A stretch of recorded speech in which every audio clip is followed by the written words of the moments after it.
Hi everyone.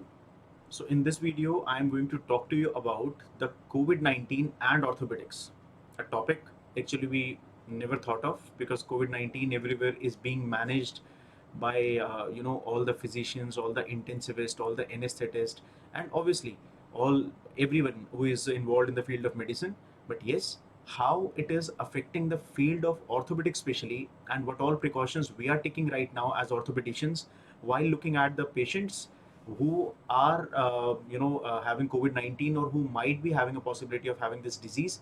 So let's see how the COVID-19 has changed our orthopedic practices in the recent times. So each one of us, everybody knows that this COVID-19 or the SARS, this virus, it was identified first in China and then it spread to the rest of the world, and it was declared as a pandemic by WHO on March 11th, 2020, and after which we saw the lockdown in India after 10 days or so after this pandemic was declared. Okay, so my broad overview about this particular topic is COVID-19 is that what we have seen specially, and all the things that I'm going to tell you here are the references which have been taken from all the reputed journals like JBJS or the SICOT or others as well.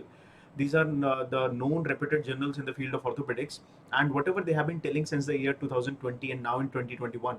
So I'm taken points from there, and I'll be discussing with you all. So this, what we have seen in the field of orthopedics is the majority of the patients, most of them, the orthopedic fractures or the orthopedic injuries, the conditions which are more in lower limb, those patients are more susceptible to develop these COVID-19 infections. That is what we have observed. Okay, so especially fractures of lower limb, right? And it has been seen that obviously we don't know much about this virus. We have been realizing it when this pandemic occurred, and gradually we are learning it. So now when this has occurred, it has been seen to have some relation definitely with the fractures in orthopedics where the patient is immobile for a long time when he's on bed for long time. Okay, so the guidelines right now says, which have been given by the experts, they say that we should be able to differentiate between the emergent, urgent, and the elective procedures in orthopedics. The OHA, the OU Hospital Association, one of the renowned associations in the field of orthopedics, they say that we should be able to know which surgeries are elective and which one are urgent surgeries which need your intervention. Okay, so what they say about the elective surgeries, what they are, the elective surgeries are the ones which do not fall in this particular criteria. What is the criteria? That there is a threat to the patient's life. That is point one. So any surgery which can save the life of the patient has to be done, or a procedure which, if not performed, will lead to permanent dysfunction of an extremity or an organ, right? So life-threatening condition or permanent risk of damage or dysfunction to the limb, extremity, or any of the organ, or if a disease is showing progression, the metastasis, there is risk of increase in the staging or rapidly worsening symptoms. These are the emergent, you can say, situations. Other than that, all are your elective, procedures. Now, what all procedures come under this particular category where they say there is a threat to the limb, threat to the life, or the organ, something like that? So, what they say, urgent interventions will be required in some of these conditions which are mentioned over here. And this has been taken from GeoESCA, the articles. So, they say compartment syndrome is one which needs obviously urgent intervention. Open fractures, obviously, you cannot ignore them. You cannot just manage them conservatively and leave it as such. You have to do something for them. Periprosthetic fractures, you can't just leave them. Joint dislocations, you'll have to reduce it. Acute limb ischemia, infective condition like septic arthritis, cauda equina syndrome, hip and IT fractures in elderly, interventions are required, but they don't say that you have to operate all the time. But yes, interventions are required. So these are the conditions which need your urgent interventions, not necessarily surgery all the time, but yes, you have to do something in them. Then pelvic injuries, obviously, spinal cord compressions, complex fracture, which if treated non-operatively will lead to some kind of permanent disability to the patient, and the necrotizing fasciitis. So you can see majority of these conditions will require surgery immediately on an instant basis. So these are the conditions which need our urgent interventions. So as we discussed, we simply should be able to define or divide the orthopedic problems into these broad categories, whether it is urgent, emergent, or a elective procedure. So any elective, as I say, any elective procedure is the one which doesn't fall in the criteria of any permanent limb damage, organ damage, or any kind of threat to the patient's life. Other than these, everything can be managed electively. Okay, so these are the certain conditions which are mentioned in that particular journal, which say that you have to go for urgent interventions. Now, why why in orthopedics we want to postpone the elective procedures? What is the reason behind that? The reason is very, very simple. One, we want to save our beds. We want to save our resources, which can be utilized by any of the known COVID-19 patient, right? The patients who can wait for surgery, obviously they should wait, and we should keep the bed reserved for the patients who will require urgent and emergent admission for COVID-19 situations. Okay, so reducing the surgeries will obviously reduce the resources required for that particular time period. Second, this will also reduce the perioperative risk, the complications that we see in our operative patients, whether it is a general surgery patient or orthopedic patient. That we'll just discuss in a while. Okay, and number three, the involvement of the healthcare providers, because if I operate a patient orthopedic which was elective surgery today, I'll be occupying one of the bed, then my staff will be after it, so human resource, manpower will be utilized, and obviously the resources, the PPE kits and everything will be utilized for that patient, which I can save for a COVID-19 patient. So this is the reason, one of the main reason, with these current circumstances where we have lack of beds and lack of so many other resources, we should postpone the elective procedures. Then, about the urgent procedures, like I said, certain urgent procedures I've just told you, there are many associations and many people who have divided the orthopedic emergency or urgent the procedures into various categories. Awad and others, these people, they divide the orthopedic conditions from category A to E. They say the category A is the one which you have to intervene right now. You cannot afford to wait. E is the one which you should wait till the pandemic gets over or the patient can wait for some time, right? So in the A, the most emergent ones, what they have done, they have kept all the conditions, the open fractures, acute neurovascular damage, or the acute infections. These are all categorized as grade 1. Similarly, for the closed fractures, they have categorized in group B or C, divided, depending on the severity. Deformities, arthroplasty, trigger fingers, the elective surgeries, these are kept under category E, which can wait. These are not life threatening, or these will not lead to any kind of hindrance in living the life properly. So category A to E. So whole purpose of telling you this was that we should be able to identify elective procedure and an urgent emergent procedure, right? This flow chart, it simply tells you that how you have to deal with any of the orthopedic and trauma patients in orthopedics. It simply says that the setup should be divided into two different divisions. One should exclusively cater the COVID-19 patients, and other should exclusively cater the patients who might be suspected COVID-19, but yes, those who are taken for orthopedic surgery. Okay, so emergent means less than 24 hours, urgent means when you're operating after 24 hours, and elective, which can wait. Okay, so they simply say emergent or the urgent ones, they should be having a triage color coding, right? They should always have a triage color coding and check status of the COVID-19. If there is no sufficient time to identify whether he's a COVID-19 or no, then consider the patient as COVID-19 until unless proven negative by the reports. Okay, so the emergency patient always go to the isolation ward till the if the patient is positive, or till proven otherwise that he is not positive. So he'll go to the isolation ward. We perform the emergency surgery, and depending on the report, we'll transfer the patient to the COVID positive or the COVID negative ward, right? Elective procedures, if you are planning to do, just avoid, as I said, you should avoid in this period. But if you're planning to do, then accordingly get the reports prior done, get the RT-PCR done or the CT chest done in support of the evidence for COVID infection. Because once you're operating on a COVID infection, definitely it leads to multiple complications post-operatively also. Okay, so consider every patient in an emergency or urgent situation coming to you as a patient of COVID-19 till proven negative by the reports, right? Now, what are the peri-operative precautions they say one should take while going for a COVID-19 positive patients? So till now we understood that we should avoid the surgeries if they're elective. We should take the patient on urgent or emergent base depending on the scenario, presuming that every patient is a COVID positive one. Otherwise, if it is not proven that he is negative, consider everybody as positive and treat accordingly. What if we have to operate a patient of COVID-19? What all peri-operative precautions we have to take while treating a patient of COVID-19, a positive or let's say a suspected case? First of all, I'll start one by one, step by step. In operating room, what are the guidelines? What they say? This is from the SICOT journal. They say in the operative room measures, what you should do, there should be a separate operating room. They say if it is preferable that you should always have a separative OT room for the COVID patients, and this should be absolutely isolated from other rooms, so that the fumes or the particles, the aerosols, they don't travel, to the other areas as well. So preferable is that this particular room must have a separate ventilation system. It is preferable. If somehow it is possible, you must have, this is a very very important point, that the ventilation system must have a negative pressure. What does that mean, negative pressure? Like the suction pumps. So whatever is coming in this particular room, it will be taken by the negative pressure and thrown somewhere in your dump area. So negative pressure is one of the most important thing that you must have in this operating room which you are dedicating to the COVID-19 patients. Second, if somehow this separate room with a negative pressure is not available, what they recommend is a HEPA filter. What are these HEPA filters?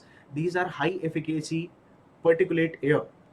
These basically can be used if a proper ventilation system with a negative pressure is not available in your particular setup. Okay, so what they do, the third most important point, that the AC, the air conditioning of the operating room should always be kept off.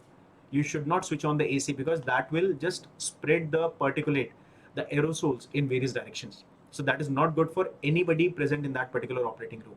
So operating room, separate, ventilated, negative pressure, not available, go for HEPA. Not available, at least you must keep the AC switched off. Precautions, minimal, these are minimal precautions, these are guidelines which you should follow in the operating room. Second, only you don't keep the OT full. Whatever material is not required for that particular case, just remove it from the OT area. Don't keep in the OT area, right? So because aerosol generation will be there and everything will be, getting contaminated by the aerosols. So take care of all those things. Keep the OT minimally occupied, minimally congested, and keep minimal things which are required for that particular case. All the traffic should be minimized in that OT room. What does that traffic means? Traffic means, you might have seen when the OT is happening, few people, they have a tendency, they will come in, go out again and again to take few things. So keep the traffic moving in and out of the OT minimal. Keep the doors closed.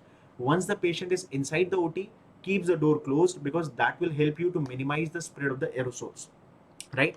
All the time the patient should cover their face with the surgical mask, and not only during OT. When you are transferring the patient to the post-op room, make sure that the patient is always having the mask on his face, the nose and the mouth. They should be covered.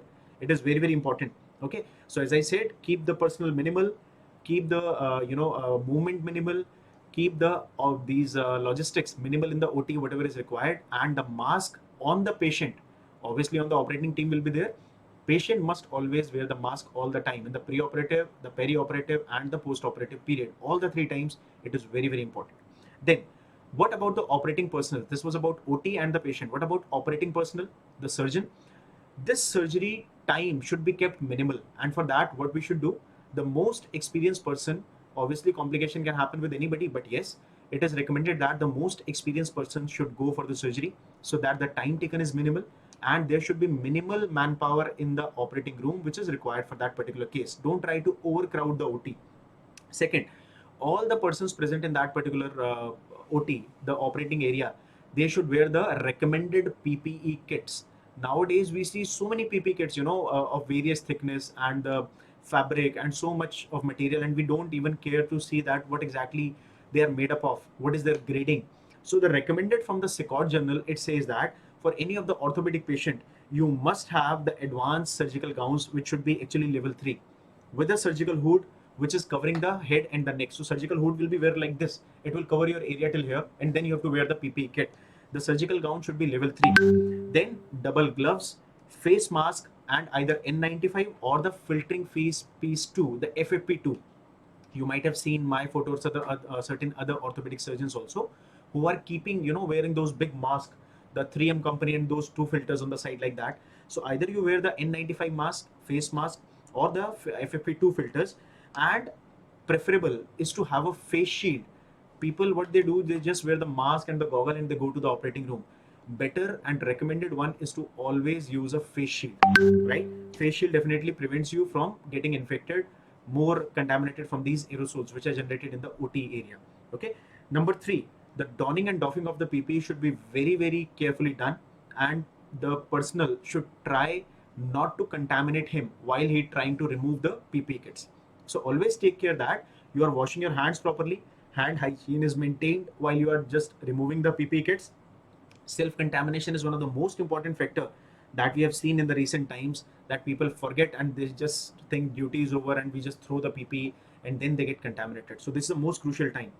Always while you are trying to remove the last pair, this surgical mask or the shield or the hair cap, always make sure that you are just disinfecting your gloves with the available alcohol scrub. So while you are trying to remove or touch your face area for the mask or the goggles or the head cover area, always clean your hands, the gloves what you are wearing, with the alcohol scrub. Okay. Then the when you are wearing an N95 mask, when you are wearing N95 in the OT, try to have a 3-ply mask over that N95 mask. Why?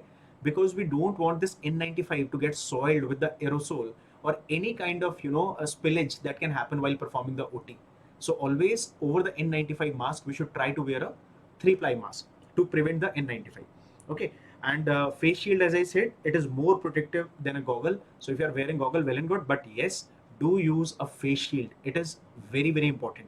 And I'm telling you very personally, I have operated certain emergent cases in this COVID period, and touchwood, till now I am saved, and my team is still saved because we have been following all the precautions along with obviously vaccinations and the face shield and the double gloves and the PPEs and everything.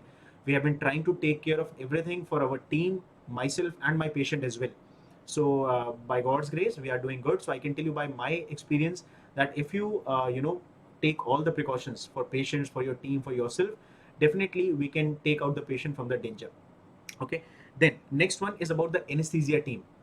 Same is with the anesthesia team, that anesthetist should be the most experienced one, so that whatever anesthesia is preferred for this particular case is done, the patient is induced in a very short span of time, right? If you keep a newcomer, he will take time, and we don't want the time to be taken, because every you are taking more time with the intubation of the patient or the manipulation of the airway, there will be more and more chances of spread of the aerosols that we don't want, and these aerosols will definitely infect everybody in the vicinity of the patient in the operating room. Okay. Again, the same thing, that from anesthesia team also there should be minimum people that are required for that particular case, and the anesthesia machine which they are using should ideally be a separate machine which should be cleaned thoroughly on a regular basis, right? Recommended from the SICOT journal is that the patient should be given a deep anesthesia and a neuromuscular blockage instead of using a general anesthesia, right? The intubations, ETs, and all should be avoided as much as possible. And pre-oxygenation in the cases, especially in the ones who are suffering from COVID-19, it is very important. I know every anesthetist is taking care of this, but yes, what they say, it is again of utmost important that the pre-oxygenation should be performed very well while you are trying to go for a GA case, right? If unfortunately you have to go for some GA in that particular patient, pre-oxygenation is playing a very important role, because COVID-19 patients have got a tendency automatically to go into hypoxia. Okay. So as I said, prefer for regional or the spinal anesthesia instead of a general anesthesia wherever possible. So minimize the manpower, minimize the use of general anesthesia, try to have a deep anesthesia, neuromuscular blockade, a spinal anesthesia, regional block instead of a general anesthesia. Minimal aerosol generation is our aim. That's all we want to do. Okay. Then when you are trying to do the surgical procedure, again we are coming on to the procedure. Now we come on to the surgeon, we come on to the team, the patient, anesthetist, and now surgical procedure. We should always try to have a minimally invasive approach for the patients. The more you try to open, the more you give an incision, more time for the closure will be taken, more time for the cautery will be taken. And when you are using the supplies, that what you can say, the drapes, try to have the medical supplies which are disposable, you can use and you can throw. There is no need to wash them and keep them and taking care, because these aerosols and all the generated particulate, why we want our other staff, the cleaning staff, to get infected? So medical supplies should be disposable ones. And the use of electrocauteries, the more you give the incision, bleeders will be there, you have to keep a hold on them, either you tie them or you make a cautery on them. So cautery use should be minimized, because this cautery will generate your aerosol again. And this aerosol, if it is not possible to not use the electrocauteries or something else, what you do, always keep a smoke evacuator with you, so that the smoke is directly taken there it doesn't spread in the air which is nearby you. Normally what we do in our OTs, while we are using the cautery, the suction tip we keep just next to the, if I'm doing a cautery here, I'll keep my suction tip here, so that whatever aerosol is generated, it goes directly into my suction tip. So always keep a smoke evacuator nearby your this cautery, electro cautery, so that aerosol doesn't spread in the air, right? So any kind of damage to the PP by the sharp object, by the needle, by the blades, they should be avoided.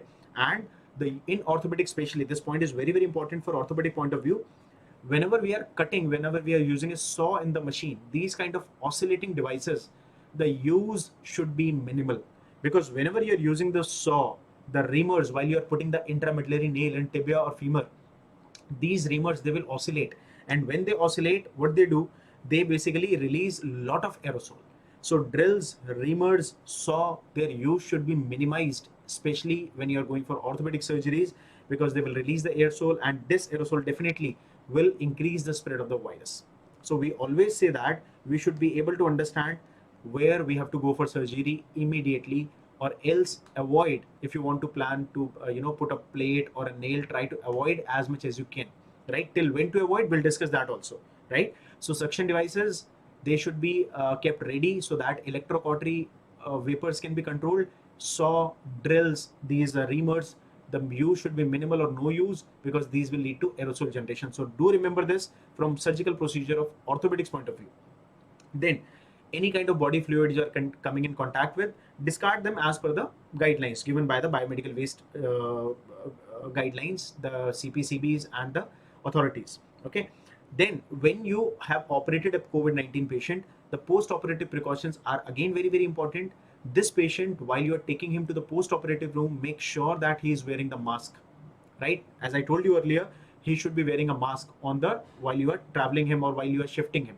Second, he should be shifted to a separate isolated facility, not between the normal patient and not in the COVID patient if he is not proven to be a COVID patient. Okay. Second is, surgeon must be aware of the common COVID-19 complications. For example, the fever may come, or the respiratory distress may come, or the laboratory test must be repeated if required when you see a post-operative patient getting into complications. What all we can go for? We can go for CBC's complete blood count, we can go for CRP, we can go for ferritin levels, we can go for interleukin levels, IL-6 levels, and then definitely the RT-PCR again if required, or the CT chest to see the conditions.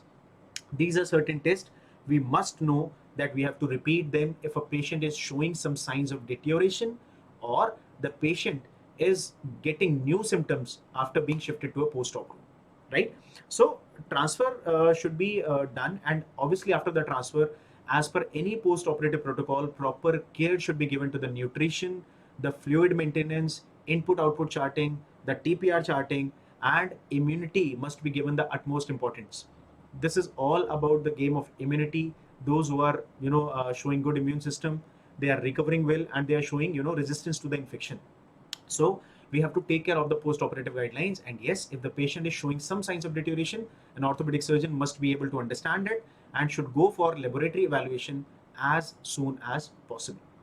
Then these, we all know, by this time it's almost more than a year now, and by this time we know that the cytokine storm is one of the most important feature that we see in COVID-19 scenarios, and we should be able to understand this and should be able to take a call on immediate, urgent basis, emergent basis if required.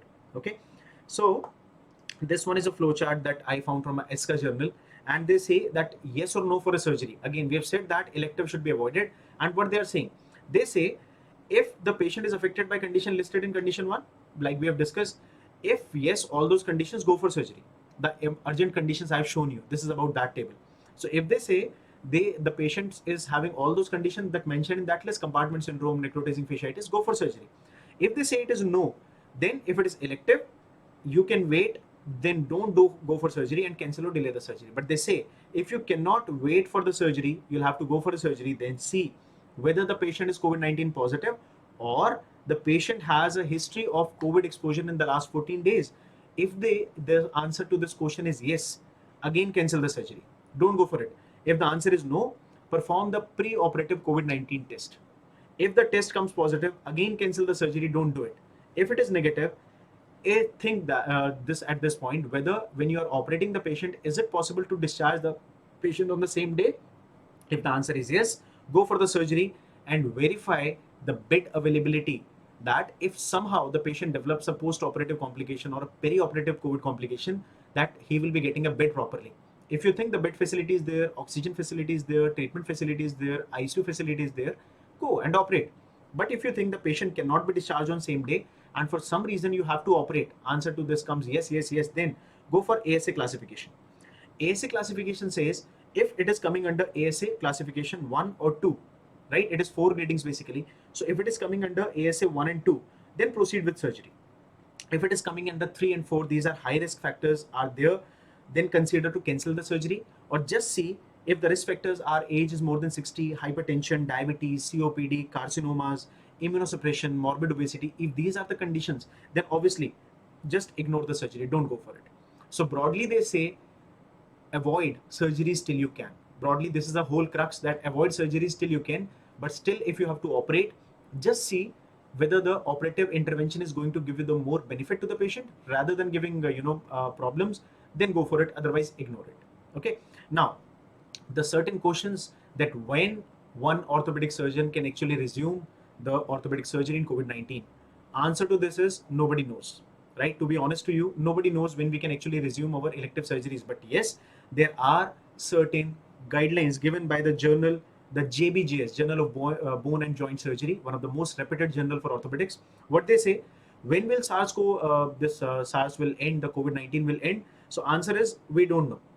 So when to consider that it is ending? Certain points they have shown, they say that consider it is ending when a large part of the community is immune to it and they are showing you acquired immunity to it. Okay, they gave an example that the Spanish flu, which came in 1918, when more than 60% of the world's population was affected. So in 2009 we had the swine flu where more than 60 million people were affected. So we have to see accordingly, when the people are getting the acquired immunity against the COVID-19, then we can think that now the COVID wave is getting settled down. Second, they say that the pathogen, the virus, it mutates automatically and it becomes a non-virulent kind of virus. Then you can think that the pandemic is coming to an end. Third, they say when you have a definitive treatment available for this COVID-19, then you can think of that pandemic will be now settling down.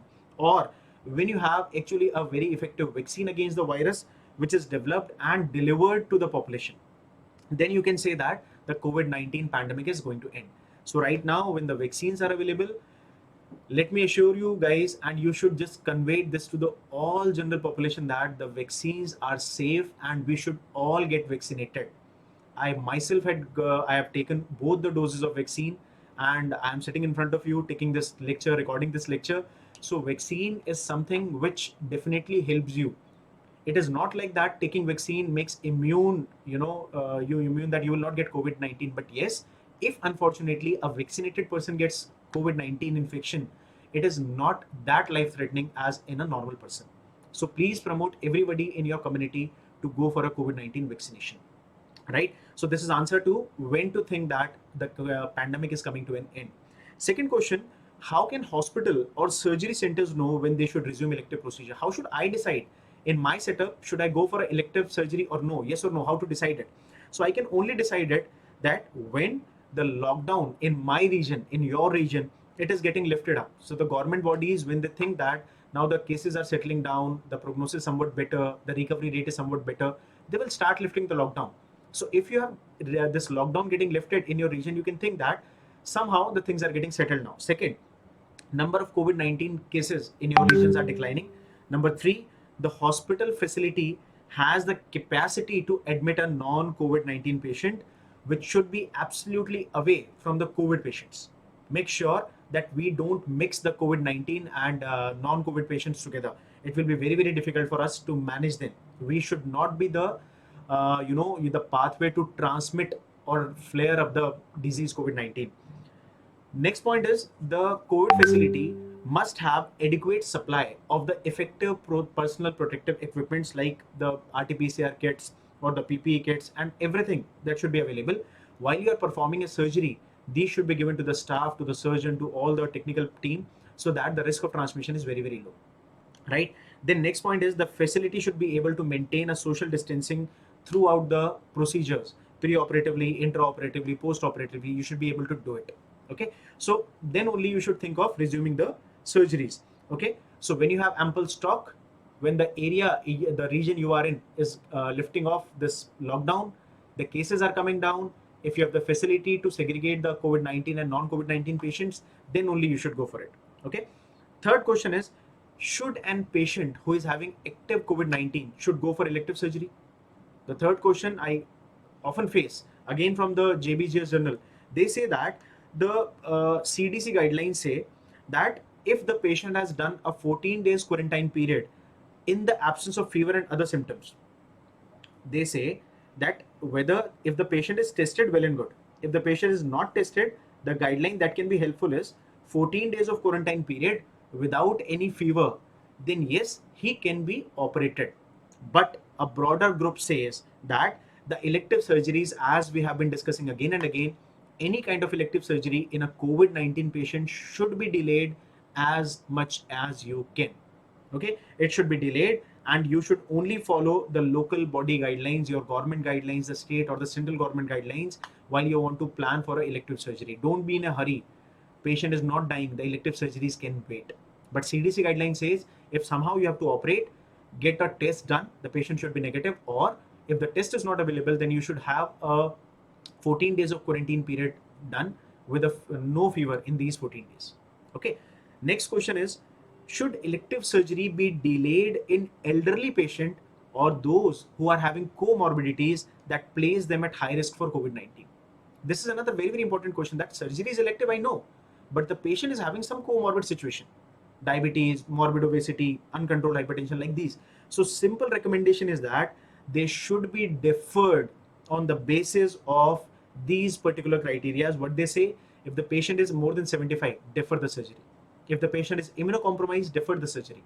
Morbid obesity, diabetes, hypertension, which is uncontrolled, pulmonary disease, obstructive sleep apnea, or chronic heart disease. In these conditions, try to defer the disease, try to defer the surgery as much as possible. Elective surgeries in the patients who are having these comorbid situations should be avoided.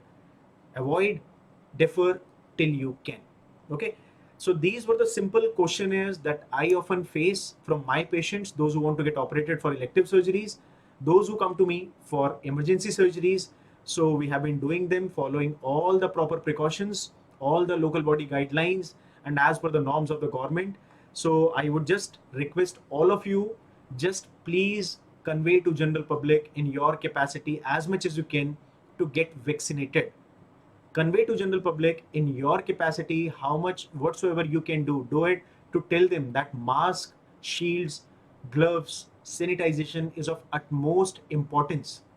Third thing, in every household, wherever you know, if a diabetic patient is there, please ask them to have a strict control on diabetes, because diabetes, you know that as a part of treatment process of COVID-19, the sugar level is expected to go high. And when the diabetic patient is there, obviously it will go on a more higher side, and this increase in the sugar level can be related to multiple other complications, like nowadays we are seeing the fungal infections. Okay, so whatever in your best capacity you can do, try to do it for the general public, for each one around us, and let's try to do the best we can for the humanity in our best of the possible capacity, right? So you can reach out to me on the given mail ID if you have any other query, the orthopedics and the COVID-19. I'll definitely try to answer them as soon as possible. So stay safe, guys. Get vaccinated. Help others get vaccinated, and just reduce their apprehension. Help them out as much as you can. Thank you so much.